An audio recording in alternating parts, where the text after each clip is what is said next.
मौजे बाभळे, नरडाणा एमआयडीसी मध्ये शासकीय भूखंडावर बनावट दस्तऐवजांच्या आधारे कोट्यवधी रुपयांचा अपहार केल्याप्रकरणी आरोपितांविरुद्ध न्यायालयाचे गुन्हा दाखल करण्याचे पोलिसांना आदेश.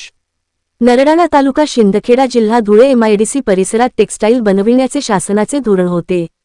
त्यास अधीन राहून शासनाच्या वतीने जमीन भाडेकरारावर उपलब्ध करून देण्याकरिता निविदा मागविण्यात आलेल्या होत्या. सदर क्षेत्रामध्ये खाजगी उद्योजक आणि धुळे एमआयडीसी येथील तत्कालीन प्रादेशिक अधिकारी व इतर कर्मचारी तसेच पुणे येथील इंडियन बँक यांचे व्यवस्थापक मंडळ तसेच बँकचे अधिकारी व कर्मचारी यांनी संगनमताने बनावट दस्त तयार केले. त्यात बेकायदेशीररित्या सदरहू एमआयडीसीतील शासकीय भूखंड मिळवला व प्रत्यक्षात शासकीय भूखंडावर कोणताही उद्योग उभारला नाही.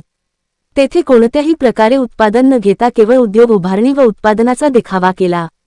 यातून शासनाची फसवणूक करून कटकारस्थान रचून सदर शासकीय भूखंडाचे मूल्यांकनापेक्षा अधिक पटीने कोट्यवधी रुपयांचे कर्ज शासकीय भूखंडच तारण ठेवून लाटले. प्रकरणात हे अगदी सदर प्रकरणाची व्याप्ती खूप मोठ्या प्रमाणात आहे असा निष्कर्ष न्यायालयाने नोंदवला आहे. प्रकरण हे नरडाणा एमआयडीसी या ठिकाणी जे शासकीय भूखंड होते हे शासकीय भूखंडच तारण ठेवून नरडाणा एमआयडीसीतील प्रादेशिक अधिकारी तसेच इतर कर्मचारी यांनी काही खाजगी उद्योजकांच्या संगनमताने त्यांच्या अधिकाराचा गैरवापर करून त्यांच्या लाभासाठी इंडियन बँक पुणे या बँकेच्या माध्यमामधून जो प्रस्ताव यांनी दाखल केला 9.64 लक्ष रुपयांचा, त्या 9.64 लक्ष रुपयांचा प्रस्तावावर सरतेशेवटी यांनी 9,64,00,000 रुपये कर्ज घेतलं.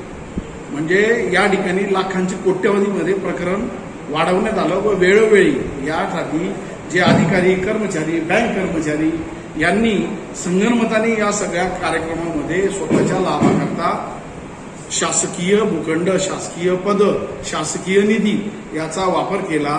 यामुळे आम्ही या संदर्भात योग्य त्या ठिकाणी तक्रार दाखल केलेली होती. त्यानुसार न्यायालयाने या तक्रारीची दखल घेत मेहरबान शिंदखेडा न्यायालयाने तात्काळ सर्व दोषी लोकांवर गुन्हा दाखल करण्याचे आदेश दिलेले आहेत.